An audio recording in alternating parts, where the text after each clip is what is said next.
You know, when I was invited to be part of this event, I thought it sounded like a great idea. I like people, you know, the theme seemed pretty easy, inspiration. I mean, how hard can it be? I thought I've got stacks of people around me that inspire me. But as I started to think about it, I actually had a bit of an issue. My issue was I had too many inspirational people. You know, I've got stacks of them around me. I've got my boss at work, Dr. Ricky Jeffrey. She does a great job as a manager. She is pretty good at supporting me. She has a great shoe collection. I've worked with some fantastic people who do really hard stuff supporting clients, and they work really well. I've got some family who pretty occasionally inspire me.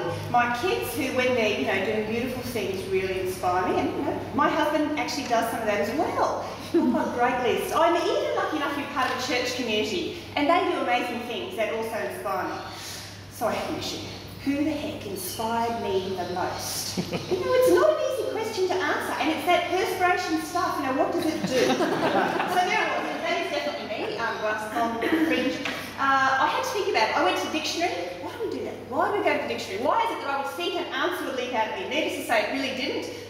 Leon gave a bit of a definition then, and you know, it didn't really help me get very far at all. So I was washing the dishes, thinking to myself, I might have to say, sorry, Jeff, I'm going to pull it. Can't really do it, and I had a bit of an inspiration. And at some level, it's probably connected, I think, to Leon's inspiration or some of his challenge.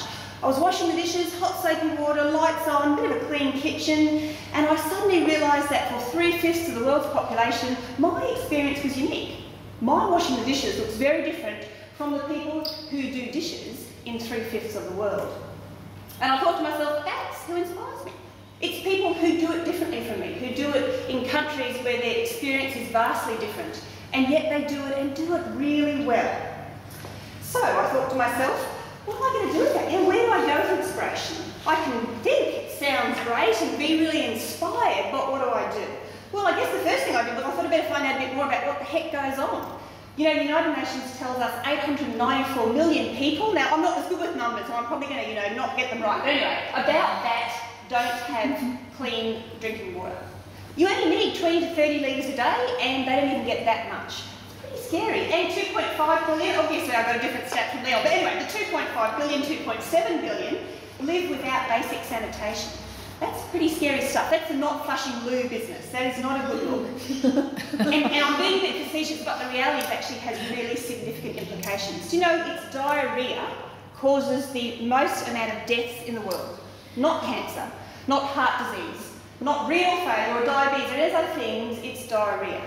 And of course it's the kids who in fact feel that impact the most. They say that every 20 seconds a child dies because of diarrhoea-related disease. And mostly that's actually about not having access to clean water. To make that concrete for us, 12 kids have died since I began to speak. So you might be thinking, well, how on earth is that inspiring? You know, look, just get out now, give up the paper, you know, go live in a third world country, whatever it is. I'm telling you, it's inspiring because you know what? Not everyone dies. A whole lot of people do amazing things with so little, and a whole lot of them do it really well with a great smile. So I think that's inspiring, that they manage to do it in situations that I definitely could not. So I thought to myself, so we've got the whole water story going on. It won't come as a great surprise to you to hear that it's the women, of course, and the girls who probably bear the brunt of that. Because it's the girls who get sent off to fetch the water, walking kilometres down to the river or wherever else the water source is, and then kilometres back. I wonder here, has anyone ever tried to carry 10 litres of water on their head and not spilled any of it? Oh, Cameron has, okay, well. Did you spill some? Oh, I can't talk, no, that's fine. Okay, so, time slides when you've got no capacity for interaction. So here's the go. We know that they do an amazing job. And they're really, you know, a whole lot of them just manage to succeed and do really well. But the tragedy is that so often these girls are often second-class citizens in those countries. Because you know what happens? In those countries where they're really struggling, where water is an issue, and they don't have access to that sort of thing, they actually don't get to stay at school once they start menstruating. You know, the reality is those really ugly bins in loos all over Rocky are a luxury. In the women's loos, because they mean our girls get to stay at school. As simple as that. They cope in situations that are vastly different from ours, and I wouldn't be able to do it, but what we know is they don't just survive, they actually thrive. They grow up to be incredibly intelligent, fun-loving, hard-working women with children, and they encourage them to make the best of what they've got, with family and friends and food in the belly. So, where do I go for inspiration? Well, I reckon sometimes the challenge is simply this, for us to rethink how we approach an activity. So tonight, when you go home, when you think about cooking and cleaning and washing and dinners and all that sort of thing, I want you to think about them as a luxury. A humdrum luxury that lots of girls and women in the world don't have. Thank you very much.